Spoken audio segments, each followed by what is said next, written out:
but still, I mean, those allegations were pretty bad.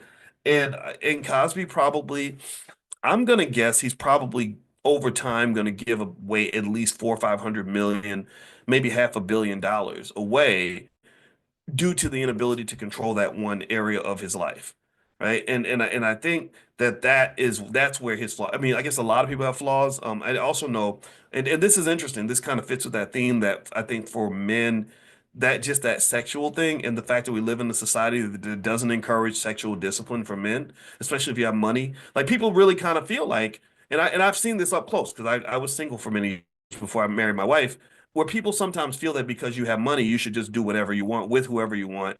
And I never felt I believe in things like karma. I kind of think if you live a sloppy life, that's going to eventually catch up with you. And so it's kind of a theme, right? Tiger Woods, for example, because of his inability to control that one section of his life, it costs him probably, I'm gonna guess, 500 million.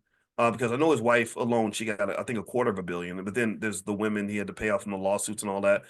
Um, but then on top of that, it cost him much more than money because one of his greatest dreams was to break Jack Nicklaus's record for the number of majors won. I think Nicklaus had won 18 majors or something. Tiger was up to 15. He was on his way to breaking that record. I was a big fan of Tiger Woods. I loved his excellence. I loved what his dad did with him. But there's that one area they did not cover, which was sexual discipline. Look, son, I know you love the ladies, and the ladies gonna love you, but you gotta put a cap on it. You have to have some degree of moderation. If you don't have, if you are too extreme, this can destroy you.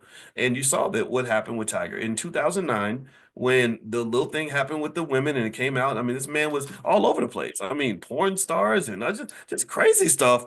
I'm gonna tell you, I think the problem was him as a 21-year-old hanging out with Michael Jordan and Charles Barkley. That was bad right there, right? You should have hung out with somebody like me. I'm nerdy. I would have got you. I would have had you playing video games or something. I mean, but to be out with Jordan, that's gonna.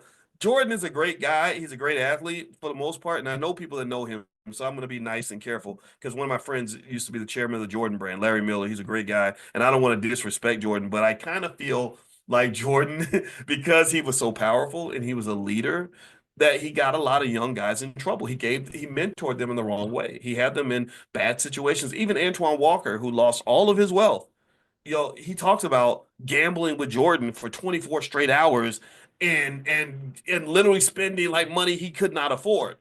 Michael Jordan, yeah, he's going to make money for the rest of his life because he's Michael Jordan. You're not him.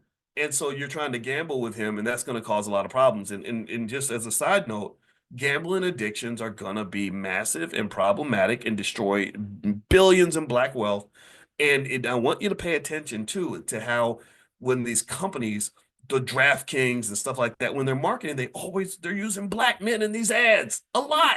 A lot. A lot of these ads will use black men, black comedians. Jamie Foxx over here. You got Kevin Hart over there.